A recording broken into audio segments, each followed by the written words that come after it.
Voilà, je suis très heureux de vous retrouver dans cette nouvelle vidéo avec une nouvelle rencontre. Il est de mon devoir de vous préparer à l'examen régional. Et pour une bonne préparation à cet examen régional, j'essaie de voir les différents points sur lesquels on doit nous arrêter pour une bonne préparation. Alors, une bonne préparation à l'examen régional passe certainement par la lecture, par l'entraînement à la production écrite, mais aussi par les examens régionaux. En s'entraînant sur les examens régionaux, l'élève sera capable, bien sûr, de répondre à toutes sortes de questions. Alors donc, dans cette rencontre, nous allons voir des examens régionaux relatifs au chapitre 2 de la boîte à merveille.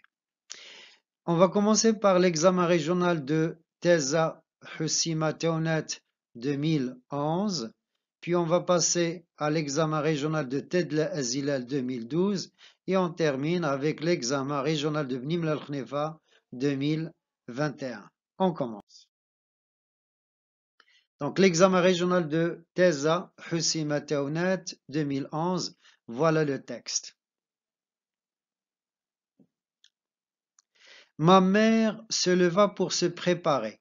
Donc se préparer pour aller visiter Sidi Bourel. Elle changea de chemise et de mansoria, chercha au fond du coffre une vieille ceinture brodée d'un verre passé, trouva un morceau de cotonnade blanche qui lui servait de voile, se drapa dignement de haïk fraîchement lavé.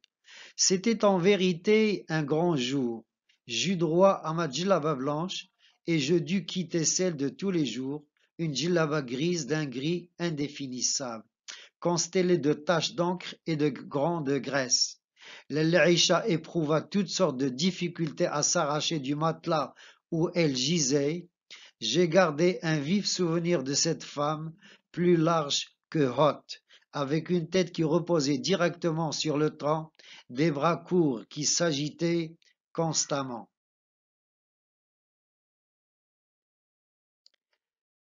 Son visage lisse et rond m'inspirait un certain dégoût. Je n'aimais pas qu'elle m'embrassât.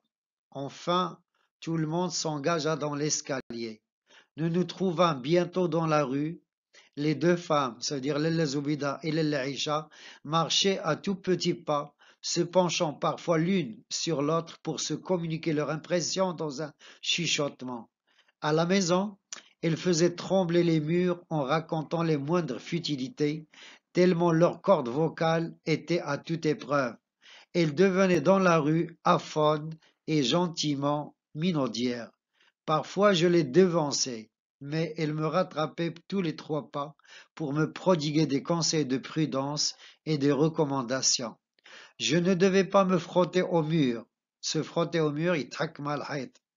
Les murs étaient si sales et j'avais ma superbe djellaba blanche. Je devais me moucher souvent avec mon bout mouchoir brodé pendu à mon cou.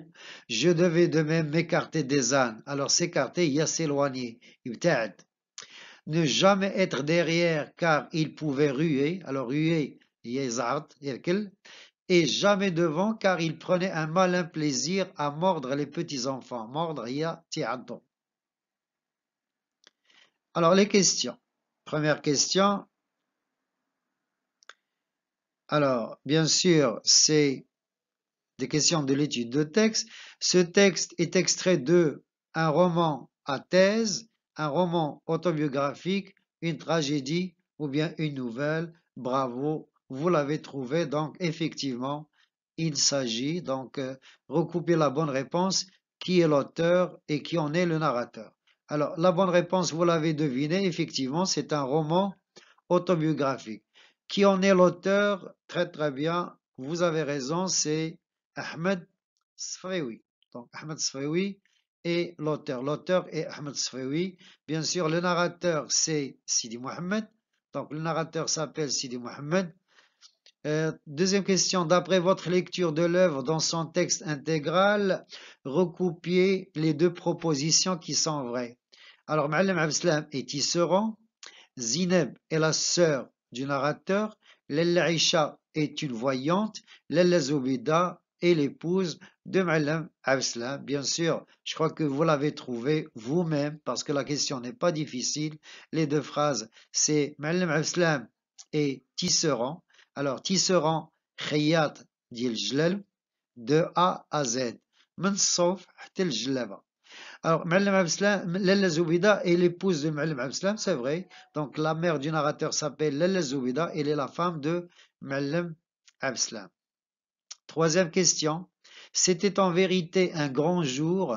Pourquoi l'enfant qualifie-t-il ce jour de grand? Je crois que la réponse est très très facile. Alors, c'était un grand jour car il pouvait porter sa djellaba blanche. Donc, Sidi Mohammed porte sa djellaba blanche, la djellaba des grands jours. Question suivante. Le portrait que fait le narrateur de Lella Aïcha est valorisant, dévalorisant ou bien neutre? Recopier la bonne réponse. Oui, tout à fait. La réponse, elle est c'est ce que vous avez dit. C'est un portrait dévalorisant.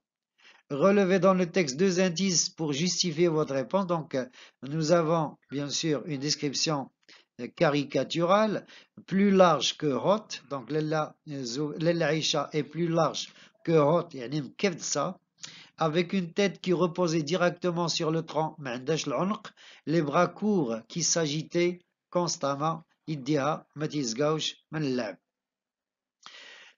Cinquième question, quel sentiment l'enfant éprouve-t-il envers Lella Aïcha? Quel était le sentiment de Sidi Mohammed à l'égard de Lella Aïcha? Bien sûr, on peut le sentir très très bien, c'est le sentiment de haine. Sidi Mohammed déteste Lella Aïcha, c'est le sentiment de dégoût. Donc, effectivement, et il a dit même, je n'aimais pas qu'elle m'embrassât, sentiment de dégoût. Alors, recoupez le tableau suivant et complétez-le à partir du texte. Donc, il y a un tableau. Premièrement, donc, on a le champ lexical des vêtements. Quels sont les mots employés pour désigner le champ lexical des vêtements? Vous avez chemise, vous avez mansoria, haik, djellaba. Alors, pour le champ lexical du corps, vous avez tête, tronc, bras, visage. Alors, question 7. À la maison, elle faisait trembler les murs en racontant les moindres futilités, tellement leur corde vocale était à toute épreuve. Elle devenait dans la rue aphone et gentiment minaudière. Donc la question c'est, la figure de style contenue dans cet énoncé est-ce que c'est une comparaison, un euphémisme, ou bien une hyperbole, ou bien une métonymie? Bien sûr, la bonne réponse c'est une hyperbole. L'emploi de cette figure de style permet de montrer un contraste, critiquer l'Aïcha ou bien valoriser les deux femmes. La bonne réponse, c'est vrai, c'est ce que vous avez dit, c'est montrer un contraste, tanaqud. Donc le comportement de Lella Zoubida et Lella Aïcha à la maison est tout à fait le contraire de leur comportement dans la rue. Donc le contraste doit tanaqud. Question 8. Relevez dans le texte les trois conseils donnés à l'enfant par les deux femmes. Donc, les deux femmes ont donné trois conseils au narrateur. Quels sont ces trois conseils? Et quel est le verbe employé pour donner ces conseils? Alors, donc, les conseils. 1. Je ne devais pas me frotter au mur. Le deuxième conseil, je devais me moucher souvent avec le bon mouchoir brodé pendu à mon cou. Et le troisième conseil, je devais de même m'écarter des ânes. Ce sont les trois conseils donnés par les deux femmes. Et le verbe, bien sûr, employé dans les trois cas, c'est le verbe devoir. Je devais. Alors, question suivante, c'est la question 9. Le texte vous paraît-il amusant? Dites pourquoi en une phrase. Bien, tout le monde doit sentir quelque chose d'amusant dans ce texte, c'est justement cette description caricaturale faite à Lella Aïcha. La description caricaturale faite à l'Aïcha fait rire, bien sûr. Et la question 10, alors la question, il n'y a pas de question 10, donc la production écrite, il vaut mieux lire le sujet pour avoir une idée sur ce sujet. Sujet, certains parents font des travaux à la place de leurs enfants, les devoirs, les exercices, la chambre et le lit. Rédigez un texte argumentatif dans lequel vous donnerez votre point de vue sur ce sujet. Est-ce que vous êtes d'accord avec les parents qui font les travaux de leurs enfants à leur place ou bien est-ce que vous trouvez cela anormal? Voilà, on passe au deuxième texte, c'est l'examen régional de Tedla Azilel 2012. Nous pouvions nous permettre de manger de la viande 3 à 4 fois par semaine. Papa, d'origine montagnarde comme ma mère, après avoir quitté son village situé à une cinquantaine de kilomètres de la grande ville, avait au début éprouvé des difficultés à gagner sa vie et celle de sa jeune épouse. Dans son pays, on était pillard et paysan. Pillard, ça veut dire voleur. Tor. À Fès, il fallait pour vivre exercer quelques industries. Alors l'industrie Yessena, citadine de la ville, ou monter un petit commerce. Dans notre famille, vendre et acheter a toujours été considéré comme le métier le plus vil. Vil, ya mauvais, khayb. Mon père se souvint avoir été à un moment de sa jeunesse dans l'atelier de l'un de ses oncles maternels, les oncles maternels, tisserand de couverture. Il s'acheta donc un minimum de matériel, loua un coin dans un atelier et s'installa tisserand. Il faisait honnêtement son travail, améliorait de jour en jour sa production. Bientôt ces articles furent très disputés et le ménage jouit d'un certain confort. Mon père avait un vieil ouvrier avec lui sur le métier, Driss le teigneux, garnissait les canettes et faisait les commissions. Driss venait 2 fois par jour à la maison, le matin acheter les provisions et au milieu du jour chercher le déjeuner de son patron.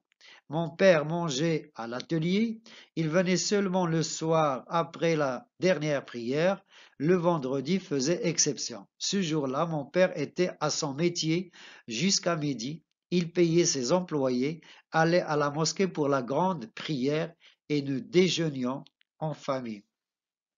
Alors, de quelle œuvre est tiré ce texte et quel en est l'auteur? Donc, le titre de l'œuvre, c'est La boîte à merveilles, et l'auteur, bien sûr, c'est Ahmed As-Safarewi.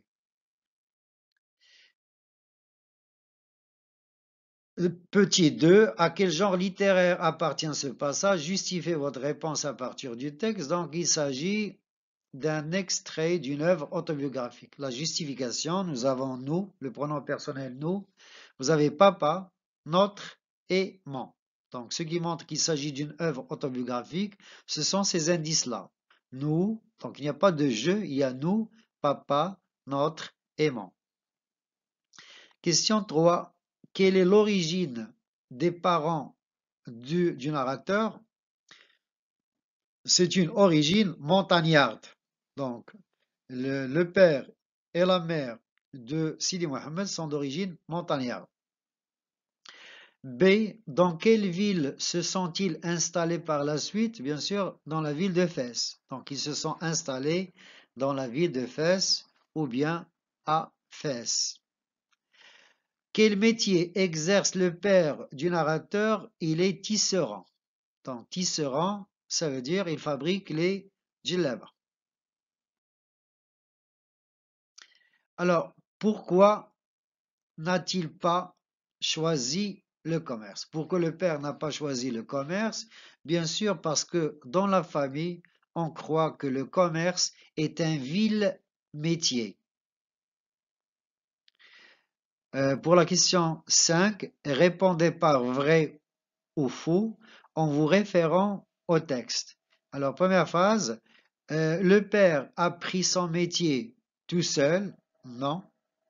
Non, bien sûr, il a pris ce métier chez ses oncles maternels. Alors, donc faux. B, le père s'acheta beaucoup de matériel. Non. un minimum de matériel. Donc c'est faux aussi. C, il faisait honnêtement son travail, c'est vrai. Et D, Driss le Teigneux était associé au père du narrateur? Non, c'est faux. C'était juste un apprenti. Mta'allam. Alors, associé, shrik. Question 6. Le métier du père a-t-il bien réussi? Oui, bien sûr, il a bien réussi. Alors, le métier du père a bien réussi.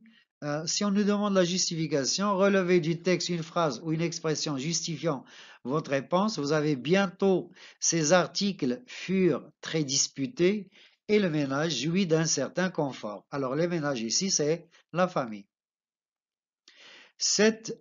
Observez le passage, il s'acheta jusqu'à d'un certain confort et dites si le jugement que porte le narrateur sur la manière avec laquelle travaille son père est-il favorable ou défavorable? Bien sûr, c'est un jugement favorable.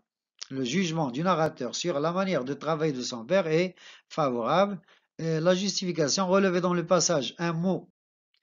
Alors, la justification est donc honnêtement. C'est un terme valorisant. Alors, lisez le dernier paragraphe.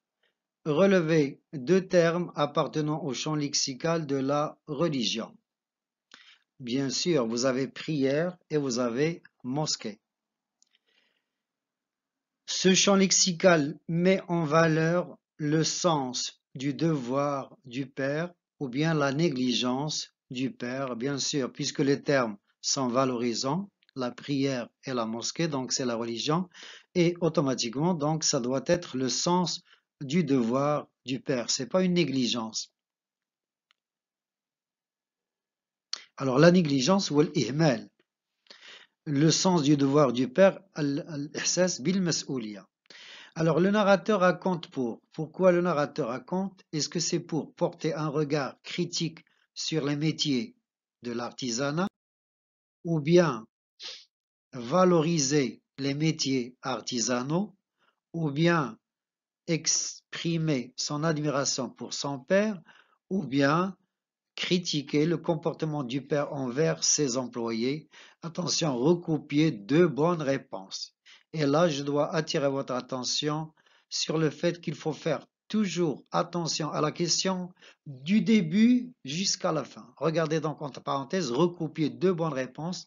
Et je me rappelle très très bien, beaucoup d'élèves ont donné une seule réponse et donc ils ont été privés d'un demi-point. Ils ont perdu comme ça un demi-point. Donc faites attention s'il vous plaît aux questions.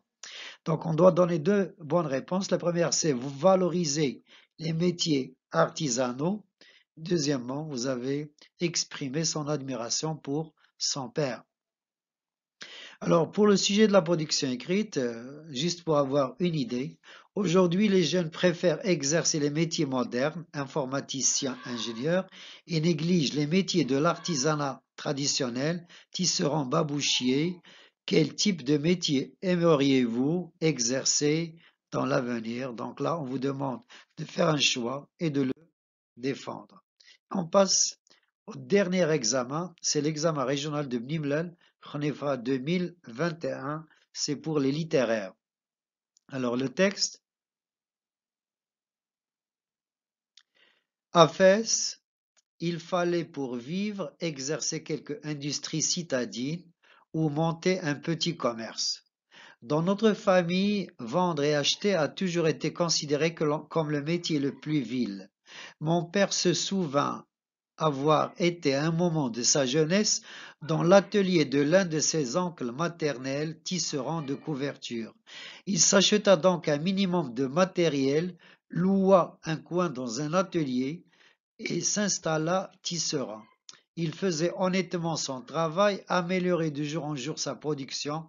Bientôt ses articles furent très disputés et le ménage, la famille, jouit d'un certain confort. Mon père avait un vieil ouvrier avec lui sur le métier, Driss le Teigneux garnissait les canettes et faisait les commissions. Alors, les commissions Yesra. Driss venait 2 fois par jour à la maison, le matin acheter les provisions et au milieu du jour chercher le déjeuner de son patron. Mon père mangeait à l'atelier. Il venait seulement le soir après la dernière prière. Le vendredi faisait exception. Stitna. Ce jour-là, mon père était à son métier jusqu'à midi environ. Il payait ses employés, allait à la mosquée pour la grande prière Salat al-Jumu'ah, et nous déjeunions en famille. Driss revint chargé de son lourd panier, alors le panier Walqfa. Ma mère en fit l'inventaire, le teigneux n'avait rien oublié, la viande avait bon aspect et le verre des cosses de fèves faisait saliver abondamment. Alors, le koufin, al-koufa, contenait outre de l'ail, alors l'ail ou du persil, et quantité de petits paquets d'épices. Nous avions de l'huile, du charbon et de la farine pour tout le mois. Quand ma mère parlait de l'œil des envieux, les envieux, elle pensait sûrement à ses richesses. Les voisines moins fortunées nous jalousaient un peu. Elle n'ignorait d'ailleurs aucun détail de notre vie domestique. Bien sûr, on passe aux questions. Étude du texte. Étude de texte pour 10 points. Alors, toujours dans l'examen régional, surtout la compréhension et l'étude du texte, il y a 3 parties, 3 étapes. Il y a la contextualisation, ça concerne la première question et la deuxième question. Alors, on va voir. Complétez le tableau suivant. Alors, complétez le tableau suivant, bien sûr. Alors, regardez ce tableau. C'est un tableau qu'on a l'habitude de rencontrer. Alors, source du texte, c'est bien sûr la boîte à merveilles. Vous avez le genre littéraire, c'est roman autobiographique. Vous avez l'auteur, c'est Ahmed Sfarewi. Et enfin, nous avons l'époque, c'est le XXe siècle. Deuxième question. Alors, l'origine des parents du narrateur est la ville ou bien la montagne? Bien sûr, la bonne réponse est la montagne. Papa comme maman sont d'origine montagnarde. Alors, B. Lequel des événements à la fin de l'œuvre confirmera la vocation ouvrière du père du narrateur? Donc, le père préfère le travail manuel, le travail ouvrier. Il rêve de rester ouvrier, de travailler avec ses mains, et donc, à la fin, il va travailler comme moissonneur, donc son travail dans les moissons. C'est la bonne réponse. Alors, on passe aux questions d'analyse. Donc, les questions d'analyse, ça concerne la 3, 4, 5, 6, 7, 8. Donc, 8. Alors, question 3. D'après le texte, Ma'alem Abdeslam réussit-il dans son métier? Oui ou non? Oui, bien sûr. La bonne réponse, c'est oui. Relevez dans le texte un indice qui le montre. Bien sûr, bientôt, ces articles furent très disputés et le ménage jouit d'un certain confort. En vous référant au texte, répondez par vrai ou faux. Ma'alem Abdeslam a appris les bases de son métier au sein de sa famille. Vrai. Bien sûr, c'est chez ses oncles maternels. Alors B, Driss le teigneux était maladroit dans ses commissions? Absolument pas, donc c'est faux. Question 5. Relevez dans le texte 2 tâches, travaux de Driss le teigneux en dehors de l'atelier. Donc il avait des tâches à l'intérieur de l'atelier et des tâches à l'extérieur de l'atelier. Alors, premièrement, il faisait les commissions. Donc, c'est lui qui faisait les achats. Deuxièmement, chercher le déjeuner de son patron. À moins les 2 activités. Vendre est un jour, le vendredi est un jour particulier pour le père du narrateur et sa famille. Relevez dans le texte 2 indices qui le montrent. Bien sûr, il y a des choses. Ce jour-là, mon père était à son métier jusqu'à midi environ. Donc d'habitude, le Ma'allim Abdeslam reste au travail jusqu'à après la prière de l'Isha, mais bien sûr le vendredi, il doit rentrer avant pour le déjeuner. Il payait ses employés, allait à la mosquée pour la grande prière et nous déjeunions ensemble. Alors, observez le passage suivant. Quand ma mère parlait de l'œil des envieux, elle pensait sûrement à ses richesses. Les voisines moins fortunées nous jalousaient un peu. Qui sont ces envieux? La réponse, c'est les voisines infortunées. Alors, les voisines qui sont pauvres. Quel est le sentiment éprouvé par ces envieux envers la famille du narrateur? C'est le sentiment de jalousie ou bien d'envie. Alors 8, dans l'énoncé, nous avions de l'huile, du charbon et de la farine pour tout le mois. Alors, quelle est la figure de style? De quelle figure de style s'agit-il? Est-ce que c'est une gradation ou bien une énumération? C'est juste une énumération. Question suivante. Quelle idée suggère-t-elle? Alors, cette énumération, est-ce qu'elle suggère l'abondance ou bien le manque? L'abondance ou al-wafra, le manque ou al-khassas. Bien sûr, c'est l'abondance. Et on passe aux questions, à la troisième partie des questions, c'est l'action de réagir. Donc, on doit, dans la question 9 et 10, exprimer notre point de vue à l'égard d'un comportement ou bien d'une idée. La mère du narrateur craint l'œil des envieux. A-t-elle raison dans cette croyance? Pourquoi? Alors, bien sûr, voilà une réponse parmi beaucoup de réponses. Personnellement, je crois que l'Elazouida a raison de craindre l'œil des envieux, car notre religion reconnaît que ce mal existe. D'ailleurs, notre prophète en a souffert. Il a souffert du mauvais œil. 10. Au lieu du commerce, le père a choisi un métier manuel. Appréciez-vous ce choix? Justifié. Alors, à mon avis, ce choix est incorrect car le commerce peut conduire à la richesse, à la prospérité, alors que les métiers manuels permettent une vie décente seulement. Et on termine par le sujet de la production écrite, juste pour avoir une idée. Certaines personnes pensent qu'avec le progrès technologique, beaucoup de métiers manuels, notamment de l'artisanat, ont du mal à survivre et seront condamnés à disparaître. Partagez-vous ce point de vue? Rédigez un texte argumentatif dans lequel vous exprimez votre point de vue, justifié à l'aide d'arguments et d'exemples pertinents.